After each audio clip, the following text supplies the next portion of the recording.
欢迎收看《分析时刻》。现在国际社会最大的变数就是川普会不会当选美国总统？如果川普真的当选美国总统的话，过去4年所有的游戏规则要全部改变，要对于俄乌战争、对于中东战争、对于两岸，全部都要重新再来。我们要川普现在讲话非常的狂妄，他拿了一个本子，他讲说，我们美国的智库讲说，如果我们美国跟中国来对战的话，我们胜算非常的低。他说那根本就是胡说八道。他怎么讲？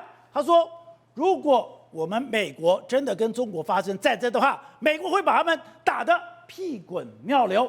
川普真的有这样的把握吗？美国真的报告是，如果美中真的开战，真的可以把中国打得屁滚尿流吗？另外就是看到习近平跟过去完全不一样了，他居然跑到安徽去看一个60项，而这60项就是两边各让3尺，也就是各让3尺又何妨？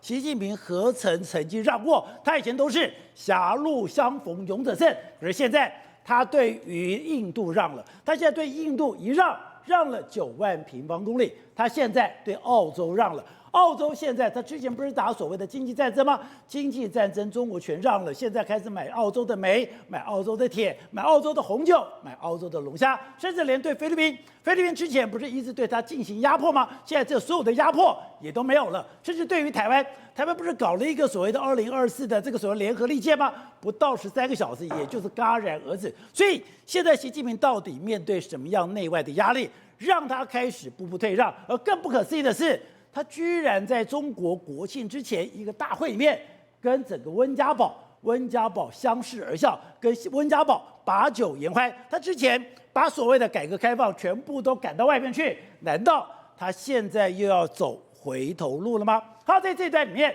资深媒体人王一德也加入我们的讨论。瑞德，你好。大家好。好，我看到这句话也吓死了。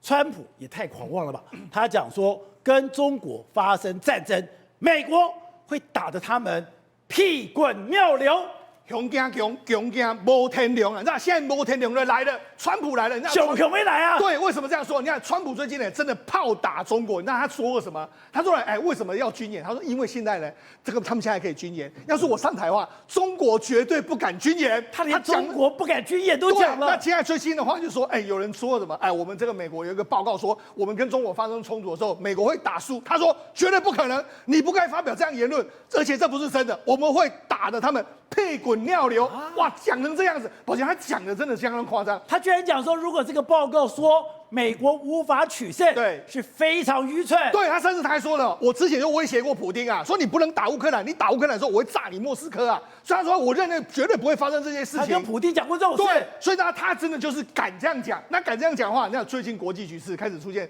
大骚动、大变化，对不对？特别是有一个人退让了，那个是习近平让了。对，为什么？因为习近平他知道说，接下来要面对就是这个摩天流要上来了。所以你说习近平现在退让的根本原因，也就是我对印度让了9万平方公里，我对菲律宾我现在不再去跟你纠葛了所谓的南海的主权，对，我对于澳洲，该买铁，该买煤，该买这个龙虾，该买红酒，对，全让了，是因为他要建构一个新的秩序，不然按照现在的结构，对，川普上来之后，中国就惨了。而且川普上台之后，第一个要开刀的是谁？绝对是中国嘛。好，中国不是我们知道川普其实是有仇必报哦。那川普之前跟这个刘鹤有签一个这个所谓贸易协定，对，请问中国有做到吗？没有。你觉得川普会怎么样？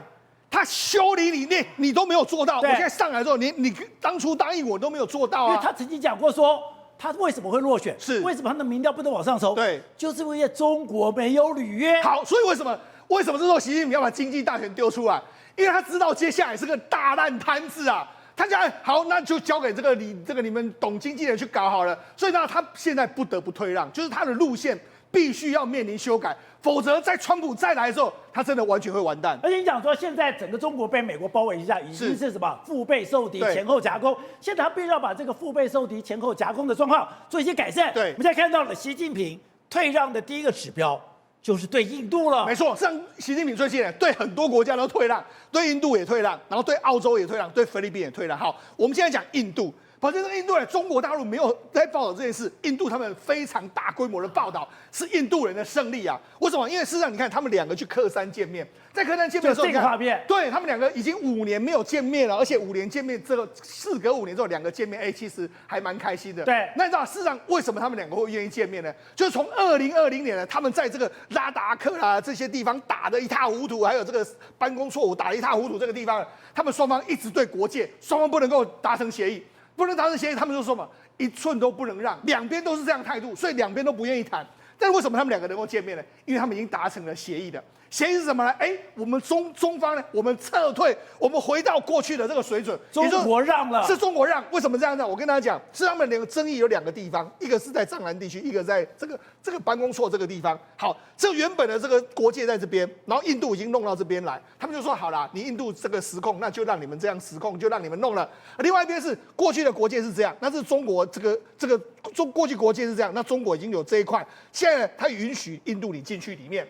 所以等于是他两边都退让，两边都退让之后，人家就说，你让了大概9万平方公里左右的土地。可中国不是讲一点都不能少吗？他们没有这样说。你看印度的外长说什么？很高兴恢复了2020年这个状态。那目前为止来说，双方都可以恢复到2020年前边境对峙开始局面的这个安排。那印度是说大胜哦，你看印度是他们狂欢啊，获得大胜利。那中国是完全封锁。你看中印就边境问题达成解决方案来说，你在微博上面完全找不到任何的消息，而且印度他们获得大胜之后，他们还做个报道，就报道说他们两个抵达克山的时候的照片嘛。所以你说谁胜谁败，看2个国家怎么报道这条新闻就非常清楚。中国对于中印边界的问题，现在你连搜寻、你要问答、你所有的资料全部被封锁。对，但是印度是大幅报道，获胜啊！所以那是啊，而且他们还弄一个照片说，你看我们莫迪的大伟大的这个总理，你看布下这个飞机的时候是完全不用扶的这个飞机，不用扶栏杆。那你看这个习近平还扶了这个栏杆这样走下来，他就说，你看我们的这个莫迪比习近平更加强壮。这是印度的，对，没错，还特别弄那个手扶栏杆，他们还故意这样把它 focus 这样，所以你知道，事实上，印度显然在这一次中印边界里面来说的话，他们似乎是他们认为我们获得了这个胜利的一个局面。那你想说，那到底讲的是真还是假的？还是真的？你看，我们给大家看一下，他们说要这个撤退之后，你看这原本呢，在这个地方，这是在8月的时候呢开到有这个哨所，对不对？然后到10月15号已经不见了。你说这个是中国哨所？对，哨所已经不见了。中国哨所拆了。对，没错。那你看，这是之前呢，在这个10月9号的时候，那现在已经完全把它拆掉。那原本都有一些哨所、一些装置，现在都把它拆掉。所以显见中国是真的把它拆了，很多哨所都拆了，不止拆了，还有这些画面。这是什么呢？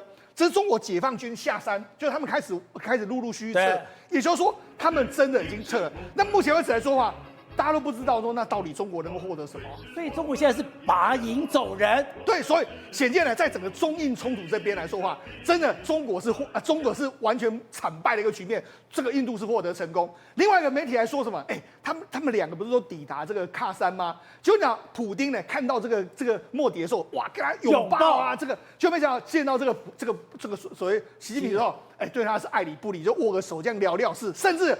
普丁还抱了金正恩，他就是没有跟习近平有什么热络的往来。我拥抱了金正恩，我拥抱了这个莫迪，对。可是我跟那个习近平就握手，只是行礼如仪。所以他事实上显然，习近平目前为止在国际上的地位是有一点点被拉衰的一个局面啊。那甚至还有另外一个国家是澳洲，那澳洲什么？澳洲这是什么？这是澳洲政府说什么？我们已经获得了我们跟这个中国的这个贸易战。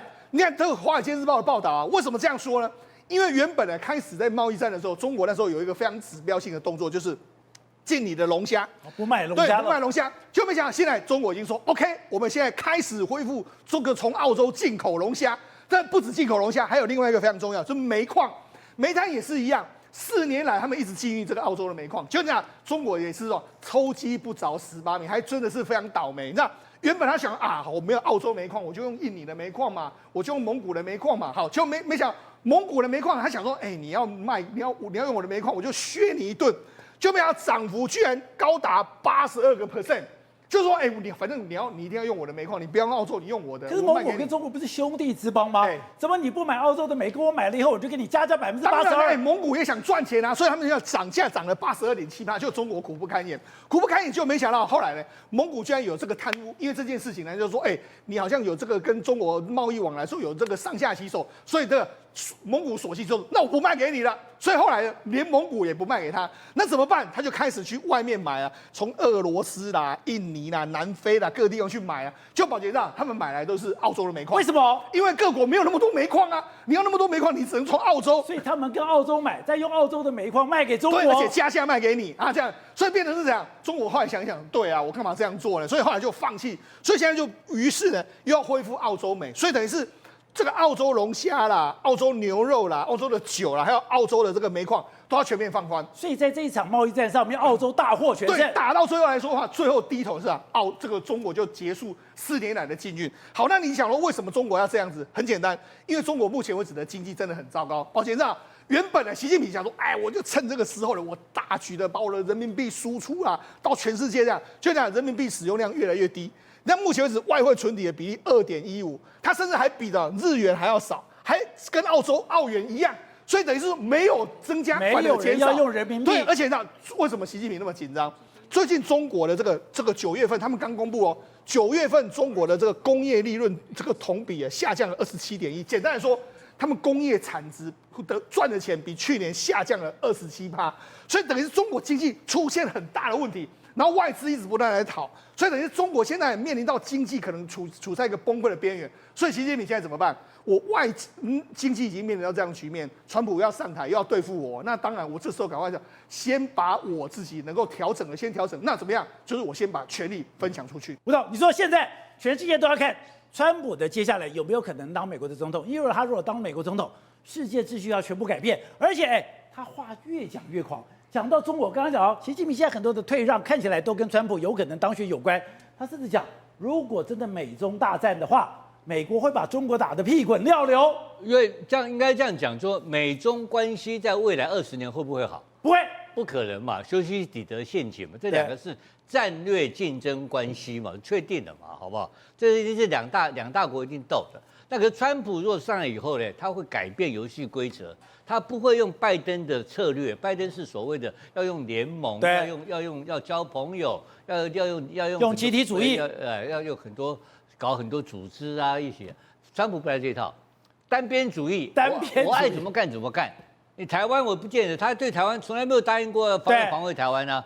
他认为台湾要多给他钱，保护费就直接讲了，他的保险公司，他就是黑社会，我们就给他钱，这个也好。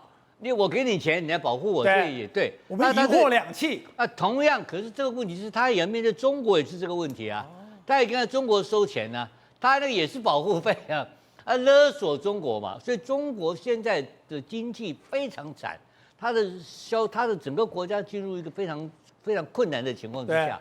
结果出现川普如果当总统的话，那是对现在中国的情况雪上加霜啊！所以习近平必须要做改变。习近平已经改变，我觉得已经在做改变的准备。所以现在把温家宝弄到他旁边做了。对，就整个内部的压力非常大，因为他们知道川普可能会当选，当选以后他们的日子不好过。然后包括川普他现在解决几个大问题啊，第一个俄乌战争他要不要解决掉？他非解决不可。他会解决俄乌战争。俄乌战争解决掉的问题也是习近平啊，一样是习近平啊。习近平不同意不解决掉的话，俄乌战争解决不掉啊，对不对？那普丁那个是已经陷在里面了嘛，所以他已经讲了说他要1天之内解决掉。对，那会不会1天我不知道了啊。但是现在我看到外媒的这个说法，明年就2025年的春天，对，俄乌战争会解决掉。真假的？为什么？为什么？因为现在已经进入冬季战争。对。进入冬季战争，那个泥泞，那个在地上下雨了、下雪了，对，那整个部队的运动非常困难，没办法行动，没有办法做大规模的运动，因此这个战争会自然的迟缓。那迟缓这个情况之下，川普一定会直接介入。他介入很简单啊，他是最大的北约的最大捐款国啊，对，他的军队在那边最大啊，对不对？那他要怎么样维持他美国的利益，又能够让这个各方的人能够退一步，对，那其实泽伦斯基没有力量嘛，因为我们反过来看，那你看他会逼泽伦斯基退让，泽连斯基本身一定会被逼嘛，问题是普丁也会被逼啊。我昨天看那个普丁接受这个在那个军官会议上接受 BBC 的采访，他的说法就很简单了、他说很简单，他说我为什么要打这个战争？因为你们逼我打你们了。但是说你北约东扩，让我没有安全感，我非打你不可。好，那这个理由如果成立的话，不东扩就好了。那都是好，不东扩的话是谁不东扩？是北约东扩是谁的点子啊？美国的点子。是综合国力嘛，一定是讲简单一点，看你苏联解体的话，就趁你病要你命就来了嘛。那他一强起来之后，他就开始反击了嘛。那普丁现在强起来，他当然反击啊。可是如果这个东西达成一个不是理想的和平合约的话，德国人没事了嘛，法国没事嘛，对不对？西欧国家安全了嘛，那东欧国家怎么办？波兰、匈牙利、捷克这些国家怎么办？对，捷克不是跟我们最近很友好，欢迎我们蔡英文去嘛，还跟我们台湾买很多东西，还有波罗的海三小国怎么办？你认为那到底那个是谁的地盘嘛？普丁的地盘，这普丁认为是他的地盘嘛，对不对？那欧盟认为说这是我欧盟的国家，我北约国家，所以这个东西战争或许结束，可是斗争继续长期保留在那个地方。所以你说波兰现在变欧洲第一大军事国，欧洲现在第一大军事国是波兰了、波兰现在不断的增强，它地面部队、它的空中部队、它的飞弹实力现在超强啊！对，跑去跟韩国也买军火，在非常短时间之内已经变成了东欧的第一大军事国。我看可能连英国跟法国都比不上它，所以这个情况，我觉得川普会面临到各个不同的情况，而他确实他手上有筹码，对，因为北约不打仗嘛。因为还有一个观点，我刚刚讲，普丁认为他根本不是在跟泽连斯基打仗，他在跟北约打仗，他完全是北约下来作战。因为大家现在骂他嘛，那可不可以叫朝鲜下来打仗？他说，朝鲜跟他有战略合作协议，两个本来就要互相保护对方的嘛，对不对？就换言之讲，如果朝鲜被南韩打的话，那这个他也会去打，普丁要出兵帮北朝鲜，对，帮北朝鲜打哦。他们的国家杜马已经通过了。现在是上议院通过的话，就完成立法了。完成立法的话，它就有正当性了。他讲个很简单的道理啊，他说：“你以为我现在是在跟泽连斯基打？不是啊，我是在跟北约打嘛。所以你们早就介入了嘛。因为大家在怪他说你怎么去跟把北朝鲜扯进来？那你们扯得更多了。所以其实这个都是在世界的大国的在这边的互相的这个角力，才是真正的面貌。”的确，我们来讲的最近的整个国际情势出现了非常微妙的变化。第一个微妙变化当然是习近平开始不断的退让。第一个是，你怎么会在人民大会堂上面这个宴席旁边居然做了李瑞环，做了温家宝，这是以前从来没有过的事情。你更不用讲你对印度的9万平方公里的退让，你更不用讲你对澳洲，你红酒也买了，龙虾也买了，什么都买了，你也不去挑衅了菲律宾。更妙的是，他现在对于整个的这个俄罗斯，本来之前在俄乌的上面，他有一点是占老大，因为我有钱我可以资助你啊，不对，俄罗斯现在根本就完全把习近平完全降规处理。怎么降规处理？你到了克山，照理讲以习近平的规格，你应该是总理级以上，没有，我找一个地方官员来跟你会面，找地方官员跟你会面之后，普丁跟你见面非常的冷淡，你碰到莫迪是拥抱，可是你碰到习近平只有握手，所以你从这个也看出来说，现在中国跟俄罗斯之间也出现了微妙变化。宝大哥，为什么？因为习近平被人家看破手脚，普丁现在只有拿一个清楚的对照组嘛？北韩这个叫跟我称兄道弟，北韩当我小老弟，但请问一下，他有没有出人？有没有出兵？有没有帮助我去打我这个最需要、最迫切的乌俄战争？有人11000名也来了，军火就算不堪用，但也来了。但换言之，我们讲的习近平在搞什么？习近平当黄雀啊，从头到尾只跟我出一张嘴，说哎呀，我们会最大限度 maxima 最大限度的人来帮助你。所以你前面是螳螂捕蝉，我这个黄雀躲在后面，这个没有比较，没有伤害。当你看到北韩，北韩愿意出兵，北韩愿意出武器，北韩愿意做这个所谓的后援座位，你中国呢？你中国什么都没做，宝大哥没有，中国有出一张嘴，他就我可以帮你，我可以提供你，我可以提供无限援助。但对于普丁而言，真正在乎最重要的是什么？他当然希望习近平能够加入这场战局嘛？为什么？北韩拥有什么核武？俄罗斯拥有什么核武？中国拥有什么？他也拥有核武嘛？所以如果我们这个3个核武大国凑在一起的话，不好意思美国人、西方世界国家、欧洲人经济水平很高，宝杰哥他们最怕什么？囧惊死，所以我们至少在那卡周位，你愿意出兵派员跟我们搅进来，当在一起，那我跟你讲没意见。但不是啊，这个金砖是一个最好场合，为什么？因为金砖，我们讲普丁最希望的就是说，透过我去打乌俄战争这一场战争，来验证我自己拳头下出老大，我自己当老大嘛。但你习近平不是，你就希望说我去帮你打。然后让美国呢被我制衡，然后导致说没有时间去管理中国，然后你自己在那边坐享渔翁之利，然后出一张嘴，所以为什么他会这么冷淡？以前是我们讲的抱得紧紧的哦，对，结果我现在变成什么？变6尺巷了，我这边退3尺，你这边退3尺，相敬如宾。所以这个是之前跟习近平。当时刚好俄乌战争刚刚打起来，我需要习近平的帮忙。习近平也讲说，我们2个人要携手走很长远的路，这个时候互相拥抱。可是当北韩进来了，而且这个俄乌战争看起来，因为川普可能当选，也要告一段落，而你就看到普丁跟这个所谓的习近平态度就不一样了。总共有2个对照组，第一个是莫迪，他直接跟莫迪大动作拥抱，跟你讲说这才是我正常的规格，而跟你习近平，我们2个现在相敬如宾。那另外一个对照组是我们讲的北韩，北韩论实力，他只是中国的小老弟，但是北韩做得到的事情，为什么你中国截至目前为止你做不到？因为这是我们讲普丁现在最迫切一个需要跟要求嘛。所以你仔细看下来，我跟你讲，过去习近平讲说什么？哎呀，我们现在世界的局势呢有大变局，然后呢国际情势错综复杂。宝德哥这一句话，你觉得他到底在讲什么？事实上，他这一句话是在暗讽我们讲普丁他的意思说，乌俄战争打到现在这个程度，双边战况一片焦灼，然后呢，你不断的持续逼我出兵，所以他们在解读这件事情，解读什么？这些我最害怕就是未来如果会变成另外一种新冷战，那怎么办？所以现在是普丁一直希望说，你赶快，我们讲习近平了入这个局，然后习近平是怎么样？最好不要，我最好是往后退一步。你仔细看，为什么？因为他如果说变成所谓的新冷战的话，你想想看哦，习近平在那边，那这个是谁？就我们讲的金正恩。这我们讲的谁？普丁。那3边这个状况，宝杰哥，如果真的凑成，你知道这是谁的想象吗？谁的最理想状况吗？这普丁要的嘛。普丁希望说我们3个聊奏会嘛。那结果说我们讲的，另外对面是谁？当然就是美日韩嘛。但你宝杰哥，你想想看哦，现在我们是一直讲说习近平一直在退，一直在退。那退的意思是什么？退的意思不就是他要跟美日韩这边，希望我们这边双边的拉锯跟双边的对抗不要那么强烈吗？所以跟印度这边，因为我自己光内部，我内部经济的问题，我就有大麻烦。我跟我这边外界，我降低这个冲突，跟美国我也希望降低冲突。但这时候，如果你普丁要我跳向这个 CN 去，跟你一起加入这个邪恶轴心，岂不是置我于万劫不复？吴总，你说去观察习近平的整个态势或者他整个地位。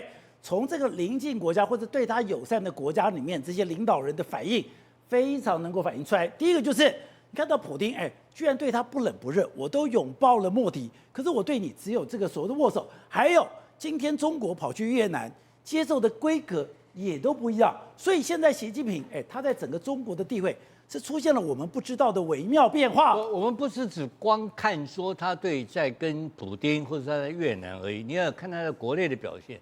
比如说，最近胡春华有一次，他以前当过内蒙的书记嘛，就他回到内蒙去，照讲他是个离开的人回去的话，媒体不能报道。胡春华，结果胡春华居然有人欢迎，有地方电视台报道，然后央视有报道，啊，这个很奇怪的事情啊。对，就这个不应该的。然后第二点来讲的话，比如说中央有政策，他们大陆中央政策出来，现在救市嘛，股票。救股票，那有一些人就有一个很有名的学者就提出很多意见，认为说你这个救市有很多缺失等等，这是妄议中央。对，以前这种东西登不出来的，当然现在通通登出来了。所以我在讲说林林总总，你要从很多小事情去发现说，以前因为你要只能从他的媒体来看他，对，他的媒体有一些不正常的东西，比如说以前讲说习近平思想，对，朱云芳讲习近平思想。他们现在讲变成说现代化思想，习近平没有习近平了，把拿掉，偶尔会拿掉，会穿插，所以军方的人事看起来也有一些出席的方式，对，也还不太一样。因为这时候特别是习近平带着张幼霞去看了飞弹部队，就标题居然是习近平跟张幼霞，以前根本没有张幼霞露脸的份啊。不，张幼霞是习近平非常重要的伙伴，他们2个父职辈。就他们跟他的2个的父亲都是好朋友，所以以前他们是山西吧，陕西人，以前都从小都住在一起。陕西人住在一起的嘛，那这个军方的反腐的军权的掌控，就张友侠一路帮他打出来的江山啊。但是最近出事情是哪个单位？是火箭军啊。那火箭军是谁的呢？张友侠的。张友侠本身他是当过总装部的部长啊，一路上就是所以他把那个在办这个火箭军贪腐的时候，就倒逼7年嘛。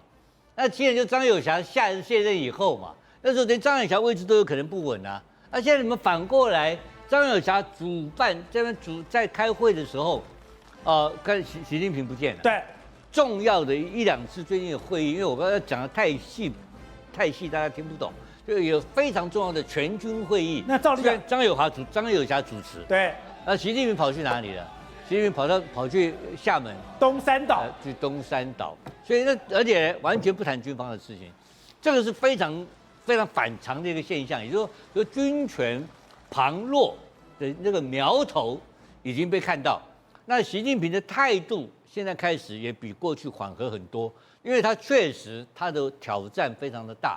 那我觉得内部已经有因为他几个大的错误已经造成了。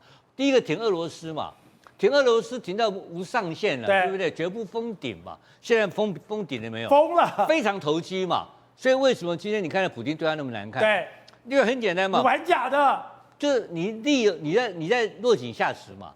因为可是习近平也当时就是你自己约他的嘛，你要揪他说我们一起来完成这个改变这个世界的梦，不是讲了吗？对不对？这个世界来这个我们携手同行，携手同行是习近平的邀请嘛。结果你绕跑嘛，对，我们碰到100年难得的大变局，我们要携手同行。对啊，让人家很感动啊，对不对？感动之后，结果你现在绕跑，因为你要去赚西方的钱嘛，它的经济的来源是来自于跟西方的合作，那你又要提供资源去帮他去跟你的客户打架，这他做不到嘛，所以他还怕被封杀。但问题是在联盟上来讲的话，因为我要讲一个概念啊，就俄罗斯从头到尾就瞧不起中国共产党，因为他一直认为中国共产党从一开始就是他的尾巴党，对，就是他的东方支部嘛，对不对？而且所有的中国共产党的领导人，从创办人到领导人，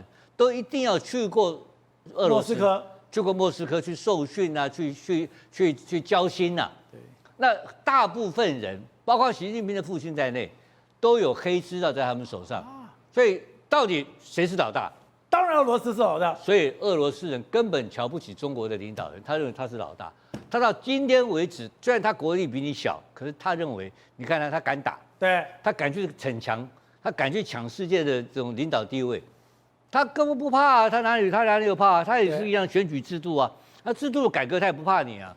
这就是俄罗斯人的剽悍的民族性，跟着这个国家。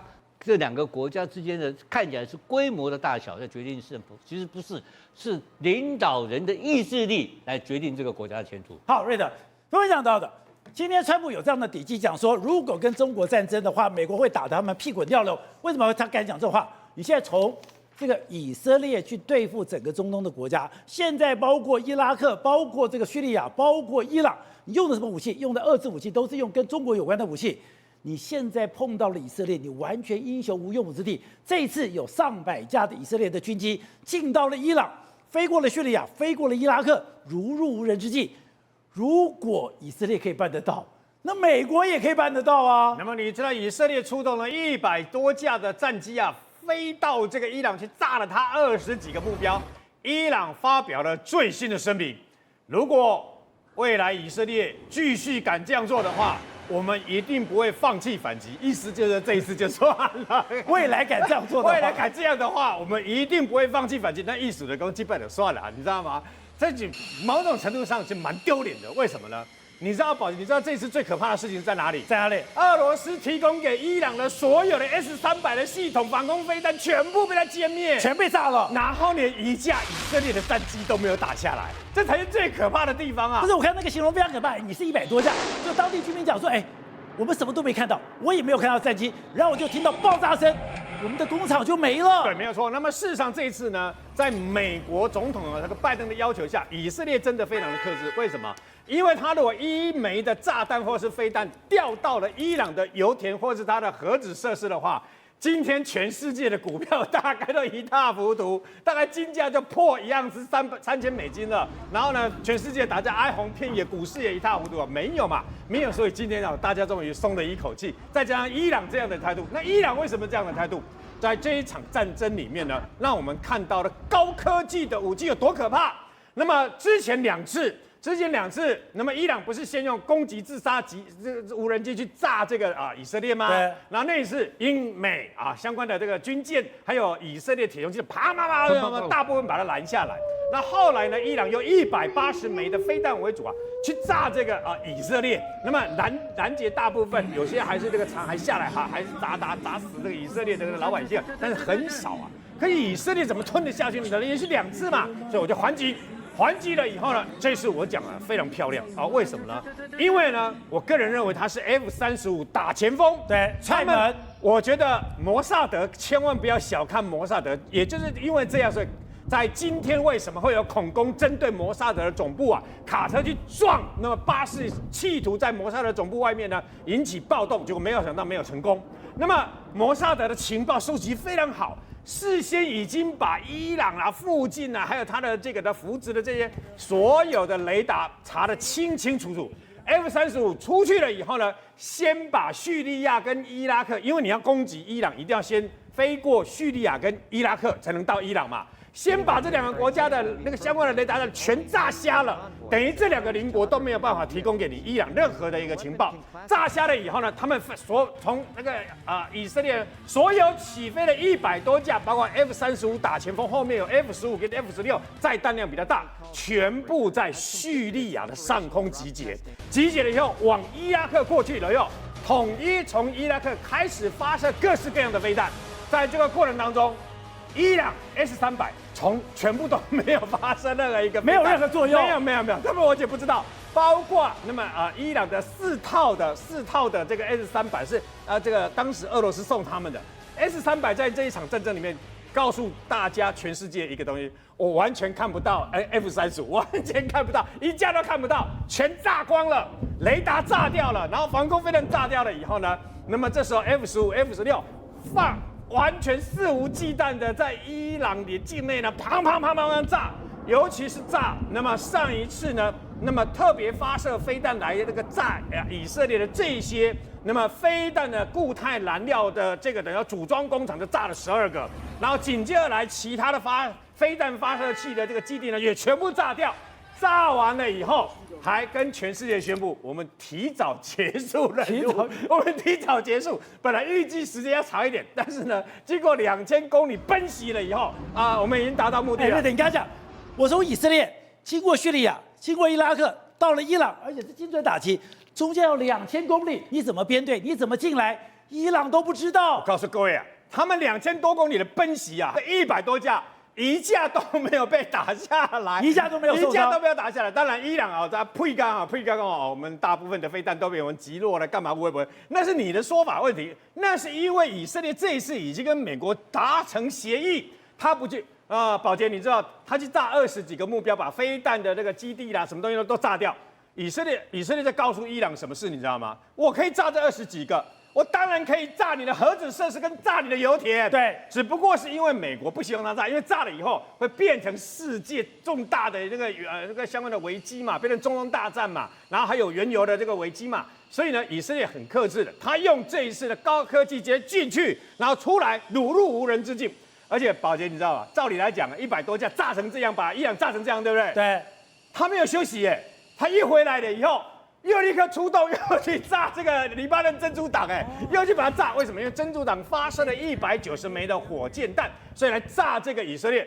隔天马上以色列再次空袭，把真主党这些地方乒归也炸掉。包括那么后来真主党的被以色列的陆军呢发现了一条这个1.9公里的这个地道嘛，地道里面藏了一大堆的军火。你说这个就是他的地道？对，他的地道藏了一大堆的军火。那我跟你讲，坦白的，我们必须要对这个以色列的特战部队真的是厉害。为什么？他也怕以色列查到，对不对？他设了一大堆的鬼雷，也就是在他入口处的附近呢，鬼雷很危险，因为像30几年前我们都受过这个如何去这个弄鬼雷的嘛。他把鬼雷拆除进去了以后呢，他发现里面的这个相关的弹药啦，跟包括反坦克的火箭弹啊，这些全部夯不啷当1.9公里。他干脆直接把这个的以色列呢埋了一大堆的炸药，直接把这1.9公里的这个地道炸掉，还引发以色列发生地震，你就知道这个国家真的惹不起啊。